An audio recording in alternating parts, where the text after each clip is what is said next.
Hello, and thank you for joining me today on The Political Conversationalist. My name is Ben Phipps, and today we're still continuing our series of videos on politically influential people.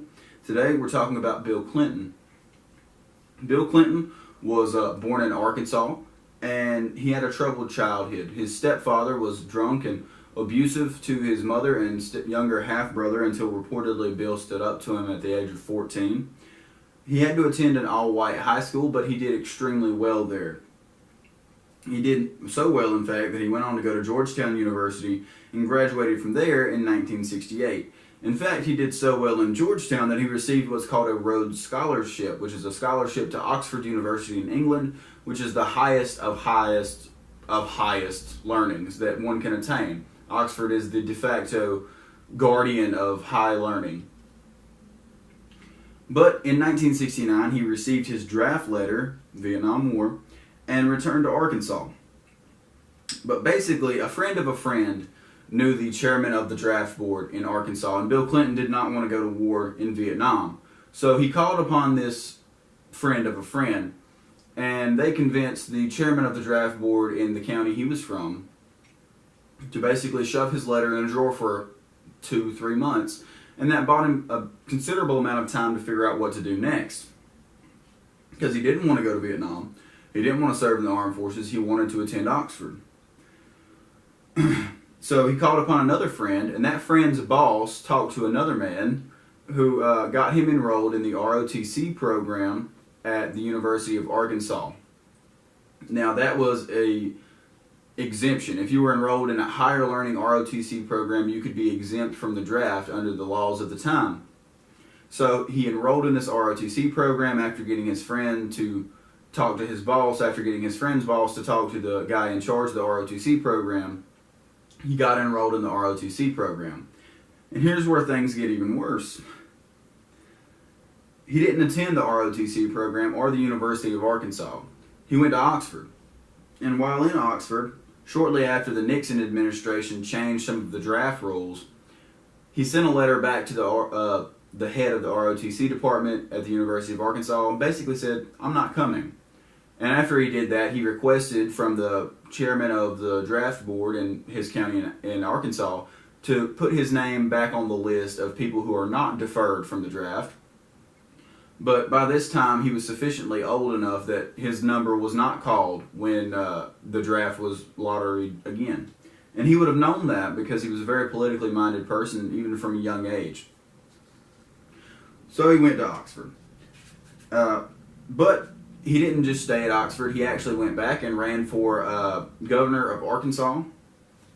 And he won that.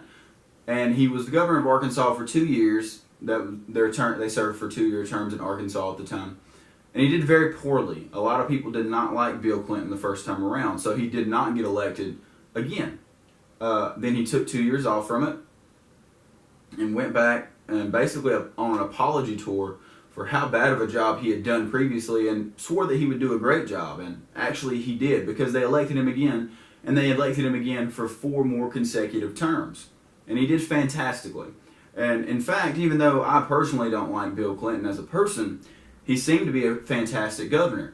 He played both sides, liberal and conservative, appealed to a great many people, and didn't just do things strictly by Democrat and Republicans as you see so often. He was a bit of a maverick, the same word people use to describe former Senator John McCain. But he wasn't satisfied with being the governor of Arkansas, and he actually ran for president of the United States with Al Gore as his vice president. Al Gore was the governor of Tennessee at the time. And they won. They had a very successful campaign, and they won. And during that campaign, the very first controversy about his philandering came to light, and that was a Miss Jennifer Flowers, who said she worked for the state of Arkansas and had 12 years of a 12-year-long affair with Mr. Clinton. Now, of course, that couldn't have been verified because she sold her story to, I believe, the National Enquirer, one of those tabloids you see at the supermarket on the right above the conveyor belt that really make no sense. And because she was paid for her story, people did not believe her story. Yet, we would have more concrete evidence of the poor moral choices of Bill Clinton shortly afterwards. While president in his second term, Monica Lewinsky came to light. Now, Monica Lewinsky was a intern and then a hired hand, so to speak, an assistant at the White House and then at the Pentagon. And she had several trysts with President Bill Clinton at the time. And what really made it worse is that Bill Clinton lied. He lied multiple times. I did not touch that woman. I did not have sexual relations with that woman. And then he had to go back and eat his words and say, yeah, I did. And because of that scandal, and mainly because he lied about that scandal instead of owning up to it, the House of Representatives voted to impeach him.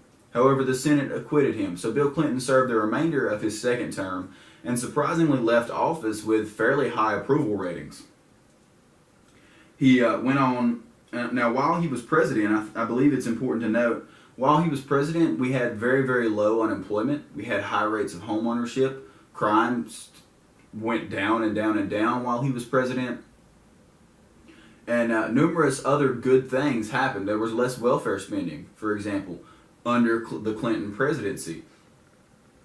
So what we have is a bad man, morally speaking, and speaking of responsibility, because he did everything he legally could to dodge the draft successfully, and he cheated on his wife multiple times.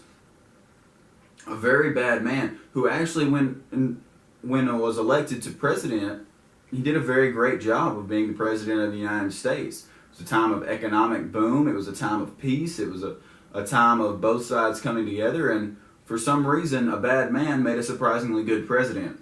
Now, after being president, he's written 5 books and founded the Clinton Foundation.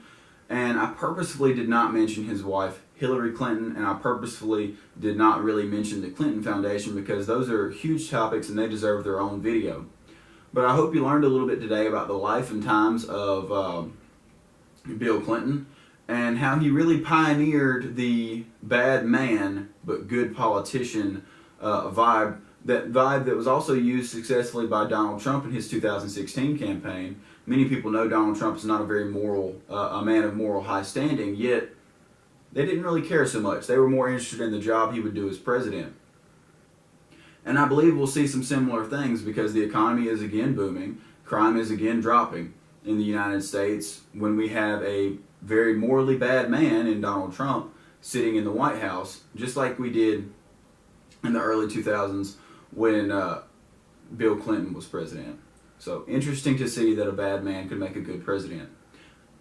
I thank you for joining me today. I hope you enjoyed the video. I hope you learned a little bit of something about Bill Clinton you maybe didn't know before. And if you did, leave a comment, leave a like, subscribe. If you have a specific question or suggestion, you can always follow the link down below in my description to my Facebook page. And you can email me from there if you have a question you want to keep anonymous, a long question, or a question that you would rather me answer through email than answer through a video. Thanks for watching.